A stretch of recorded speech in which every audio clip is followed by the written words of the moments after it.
Turn to the battle at the border. Apprehensions and encounters at the southern border dipping below 100,000 people for the first time in months, bringing the number to 82,049 in the month of July. Joining me right now is Customs and Border Patrol Acting Director Mark Morgan. And Director, it's always good to see you. Thanks so much for joining me this morning. Thank you. So you've talked to me before about this. We talked about Mexico and Guatemala being a big part of this story. Characterize what you're seeing today versus what we saw just 6 months ago at the border and what's behind that. It's dramatic. Maria, from May to July, we've actually seen a total of a 43% reduction. And the American people need to know this is absolutely being driven by the initiatives and the negotiations with our international partners from this president and this administration. The government of Mexico, we've been trying for a very long time, for decades, to get them to come on board and see this as a regional crisis and join us as partners. And that just does not come to fruition until recently. And now they have come together and they're acting as full partners. They're seeing this as a regional crisis, and a large part due to their efforts is why you're seeing this decrease. So what happens next? I mean, yes, we see a good decrease here, and it's obvious that it was a good partnership with Mexico. But where does this go from here? Because I know that there are real fixes that need to be done, and that's a congressional thing, like the Flores Agreement and the asylum standards. Maria, you're spot on. I'm glad you mentioned that because, look, although we're seeing this dramatic decrease, 43% in the last 60 days, we are still at a full-blown crisis. Our daily apprehension numbers are still in excess of 2,500. That's still a full-blown crisis. And although Mexico is stepping up, government of Guatemala is stepping up, these are still not durable, long-term, sustainable solutions. We still need Congress to act for that. They have to come together. They have to pass meaningful legislation to address those things you just mentioned. If not, this crisis will not end. So what's your expectation? They're going to come back from recess, and then what? You think anything gets done?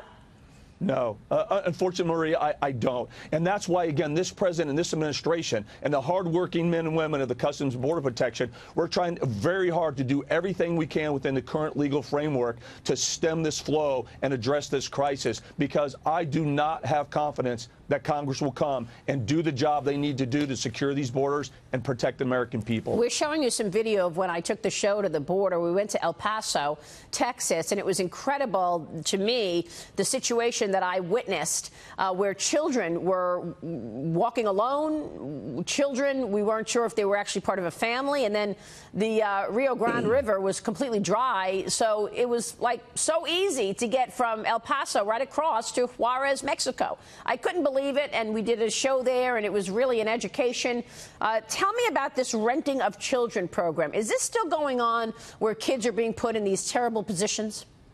Yeah, Maria, first of all, thanks for going down the border. I welcome you to come with me anytime, and I wish more people would, because when you go down there, you see it. You see it as a real crisis. It's not manufactured. It's not made up, and you saw that. So thank you for going down there. But, yes, it's still going on, where individuals are actually renting kids because they know that if you grab a kid, that's your passport in the United States, because our laws are so broken that Congress refuses to fix. Now, we've had ICE agents from HSI that have deployed to the border in force, and they're doing a great job of identifying fake families, but it's still happening today. That's unbelievable. I mean, there are some terrible stories. One guy rented a child for $84. I mean, they're giving their children so that they could cross the border with kids, look like a family, and then send the kids back. Meanwhile, the Department of Justice and ICE releasing nearly half of the 700 illegal workers detained during one of the largest immigration raids in a decade. Mark, what kind of resources go into an operation like this? Can they be utilized elsewhere? What should we understand about this?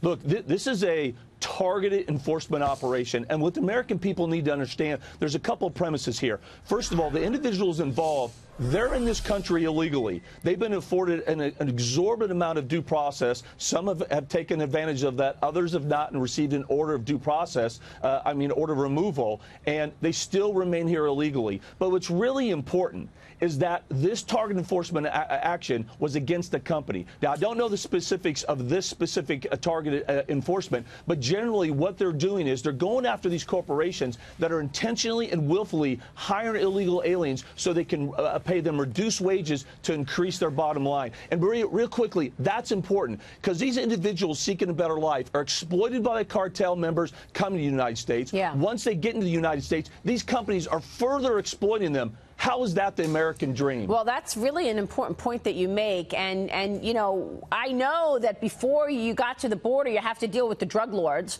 I saw that firsthand, that there are dangerous situations where you're getting shaken down even before you get to the border. And now this, do you expect we're going to see more pressure on companies not to hire illegals? That's the whole point. I hope that not only are we enforcing the rule of law, this is a rule of all issue, we have to apply consequences. And when ICE goes and applies consequences to companies like this, we are sending that message. You cannot intentionally, willfully hire illegal aliens to exploit them further for your bottom line. We should not allow that. All right, we'll be watching if we, in fact, if we see a heavier hand from government on this. Mark, good to see you.